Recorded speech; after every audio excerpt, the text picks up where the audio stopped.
အားလုံးပဲမင်္ဂလာပါဗျာ GTS Channel ကနေပြန်လည်ကြိုဆိုလိုက်ပါတယ်ကျွန်တော်ဒီနေ့တင်ဆက်ပေးသွားခြင်းတဲ့အကြောင်းအရာကတော့ပြီးခဲ့တဲ့ UFC 304 event ပွဲစဉ်မှာထိုးသက်အနိုင်ယူသွားခဲ့တဲ့ Welterweight Champion တကြီး Belal Muhammad ရဲ့နောက်ထပ်ပြိုင်ဘက်တွေကဘယ် fighter တွေဖြစ်လာနိုင်မလဲဆိုတဲ့အကြောင်းအဲ့ဒီပွဲစဉ်မှာပဲရှုံးနိမ့်သွားခဲ့တဲ့ Champion ဟောင်း Leon Edwards အနေနဲ့သူ့ရဲ့ရှေ့ဆက် plan ကဘာတွေဖြစ်လာနိုင်တယ်လဲဆိုတဲ့အကြောင်းနဲ့မကြခင်အချိန်တွင်းမှာ Heavyweight Champion ကပတ်ကြီးကိုဆွန့်လွတ်သွားတော့မဲ့ UFC က Heavyweight Champion ကြီးဂျွန်ဂျုံစတဲ့အကြောင်းအရာတွေကိုစူးစီးသုံးသက်တင်ဆက်ပေးသွားတော့မှာပဲဖြစ်ပါတယ်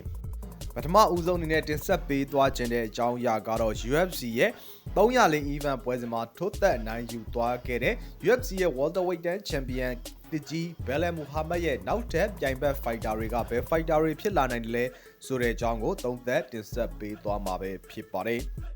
UFC ရဲ့ Welterweight Champion တကြီး Belal Muhammad ဟာဆိုလို့ရှိရင်ပြီးခဲ့တဲ့ UFC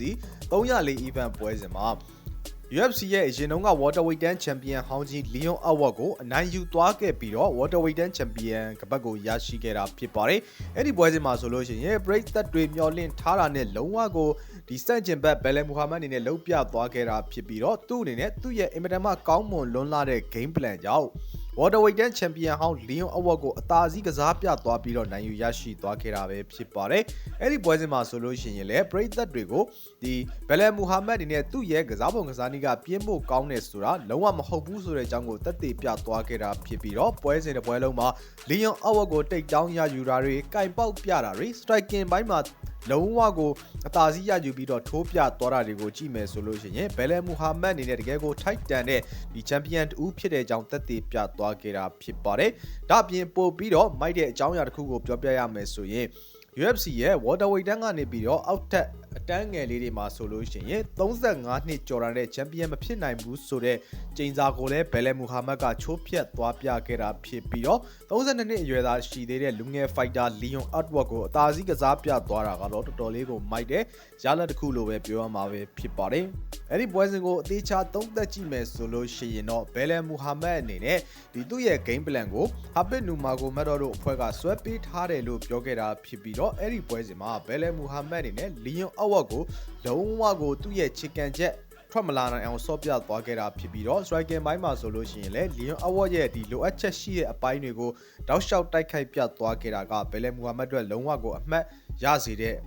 ဒီ moment တွေဖြစ်ခဲ့တာပဲဖြစ်ပါတယ်ဆိုတော့ Belal Muhammad အနေနဲ့အဲ့ဒီပွဲစဉ်ပြီးတဲ့နောက်မှာသူ့ရဲ့ champion ကပတ်ပထမဦးဆုံးကာကွယ်ပွဲကိုဘယ် fighter တွေနဲ့ထိုးသက်သွားနိုင်တယ်လဲဆိုတာကိုသူ့အနေနဲ့ဒီပွဲပြီး interview မှာပြောခဲ့တဲ့အကြောင်းအရာတွေအရပြောမယ်ဆိုလို့ရှိရင်တော့ Belal Muhammad နဲ့ပထမဦးဆုံးတွေ့သွားနိုင်တဲ့ fighter ကတော့ UFC ရဲ့ welterweight ကရှုံးပွဲမရှိ100% finishing rate ရှိတဲ့ fighter ဖြစ်တဲ့ Shavkat Rakhmonov ပဲဖြစ်ပါတယ် Shavkat Rakhmonov အနေနဲ့ကတကယ်ကို UFC ရဲ့ welterweight မှာကျန်းတဲ့ fighter လို့ပြောရမှာဖြစ်ပြီးတော့သူ့အနေနဲ့လုံးဝကိုအခုချိန်ထိရှုံးပွဲမရှိသေးတဲ့အပြင်ဒီသူထိုးသမျှ fighter တွေကိုလည်းပွဲသိမ်းပြထားခဲ့တဲ့အတွက်ကြောင့်မလို့ Belal Muhammad ရဲ့ပထမဦးဆုံး champion ကပတ်ကာကွယ်ပွဲကတော့တကယ်ကိုကြည့်လို့ကောင်းမဲ့ပွဲစဉ်ဖြစ်ပါတယ်။ဒါ့အပြင်သူ့အနေနဲ့ထပ်ပြီးတော့ပြောသွားခဲ့တာကနောက်ထပ်ဒီသွေးတစ်လောင်းလူငယ် fighter တွေဖြစ်တဲ့ JDM Jack Della Maddalena လိုမျိုး fighter တွေ Iran Gary လို fighter တွေနဲ့ထိုးသက်သွားခြင်းတယ်လို့ပြောခဲ့တာဖြစ်ပြီးတော့ UFC ရဲ့ welterweight champion ဟောင်း Leon Edwards ကိုတော့နောက်ထပ်3နှစ်စောက်ခိုင်းပြီးမှ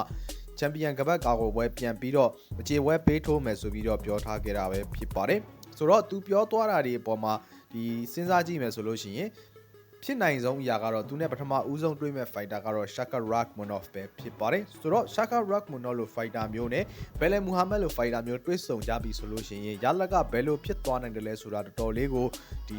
စဉ်းစားရကြက်တဲ့အနေအထားတစ်ခုဖြစ်နေပါတယ်ဘာဖြစ်လို့လဲဆိုတော့ Shavkat Rakhmonov ရဲ့ skill တွေကိုကြည့်မယ်ဆိုရင်လည်းလုံးဝကိုပြိသက်ကိုတက်တည်ပြထားခဲ့တာဖြစ်ပြီးတော့ Belal Muhammad ရဲ့အခုနောက်ဆုံးထိုးသက်ထားတဲ့ performance ကိုကြည့်မယ်ဆိုရင်လည်းအကောင်းဆုံးတိုးတက်လာတာတွေ့တဲ့အတွက်ကြောင့်မလို့တော်တော်လေးကိုဆုံးဖြတ်ရခက်တဲ့အနေအထားတစ်ခုပါပရိသတ်တွေအနေနဲ့ကရော welterweight champion တကြီး Belal Muhammad အနေနဲ့နောက်ထပ်ပဲ fighter နဲ့ရှင်ပြိုင်ထိုးသက်သွားတယ်လဲဆိုတာကို comment မှာဆွေးနွေးသုံးသပ်ညှိခုံပေးခဲ့ကြပါဦးခင်ဗျာ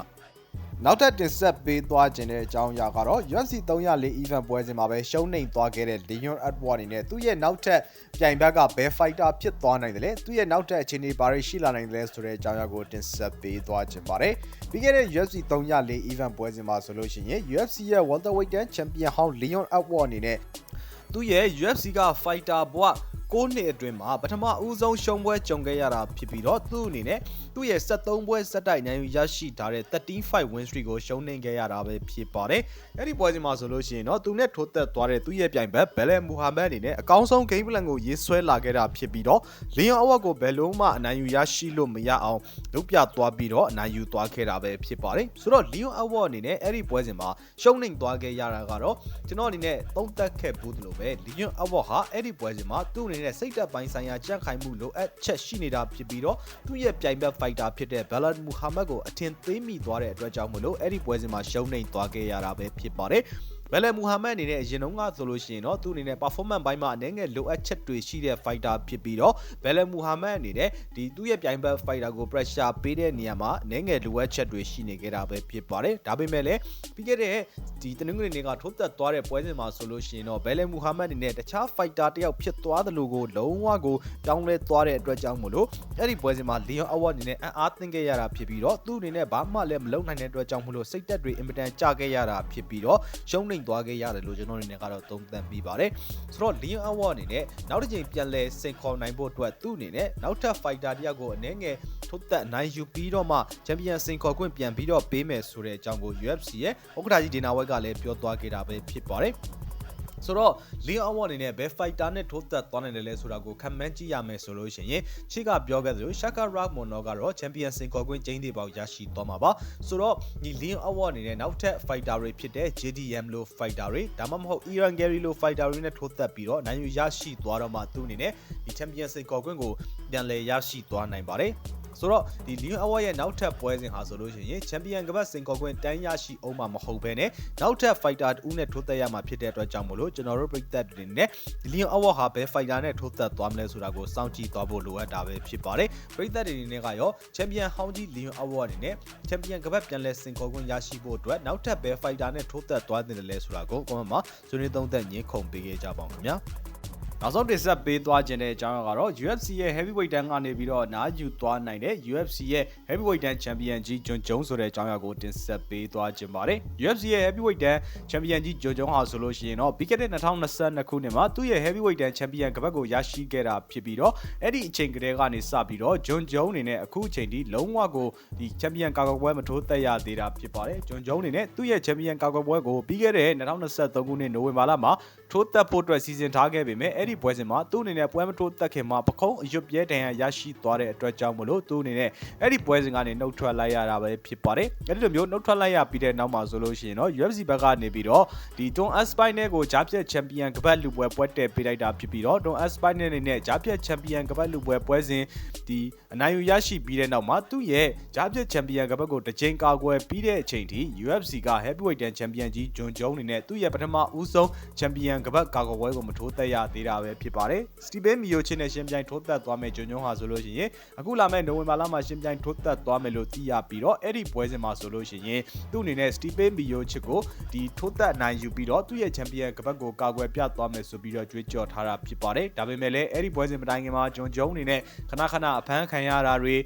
သူ့အနေနဲ့ဒီတတိပေးခံရတာတွေခဏဖြစ်နေတာဖြစ်ပြီးတော့အဲ့ဒီပွဲစဉ်ဟာလည်းပြတ်မလားမပြတ်မလားဆိုတာလုံးဝကိုအခုချိန်မှာတတိကျကျမသိရသေးတာဖြစ်ပါတယ်ဒါပေမဲ့လည်းဂျွန်ဂျုံအနေနဲ့ပြောထားခဲ့တာကတော့သူ့အနေနဲ့အဲ့ဒီပွဲစဉ်မှာသူ့ရဲ့ချန်ပီယံကပတ်ကိုကာကွယ်ပြသွားမှာဖြစ်ပြီးတော့အဲ့ဒီပွဲစဉ်ပြီးတဲ့နောက်မှာဆိုလို့ရှိရင်သူ့အနေနဲ့ဒီအခုလက်ရှိလောလောဆယ်မှာသူ့ကိုစိန်ခေါ်နေတဲ့ fighter ကတော့မကြသေးခင်ကမှသူ့ရဲ့ heavyweight တန်းဂျားပြက်ချန်ပီယံကပတ်ကိုကာကွယ်ပြသွားတဲ့ Don Aspinall ဖြစ်ပါတယ် Don Aspinall အနေနဲ့ကတော့ပွဲစဉ်ပြီးချင်းမှာပဲဂျွန်ဂျုံကိုစောင့်နေငါလာပြီဆိုပြီးတော့စိန်ခေါ်ထားခဲ့တာဖြစ်ပြီးတော့သူ့ကိုချန်ပီယံအစစ်မှန်ဖြစ်တယ်ဆိုတာသက်သေပြပါဆိုပြီးစိန်ခေါ်ထားခဲ့တာပဲဖြစ်ပါတယ်မကြသေးခင်ကမှဒီ social media ပေါ်မှာပြောလာခဲ့တာကတော့ဂျွန်ဂျုံအနေနဲ့သူ့ရဲ့ champion ကပတ်ကာကွယ်ပွဲနောက်ဆုံးထိုးသက်တဲ့ပွဲစဉ်မှာသူ့ရဲ့ performance ကိုကြည့်သွားပြီးတော့သူ့အနေနဲ့အနားယူသွားမလားအနားမယူဘူးလားဆိုတာဆုံးဖြတ်သွားမယ်ဆိုပြီးတော့ပြောထားခဲ့တာဖြစ်ပါတယ်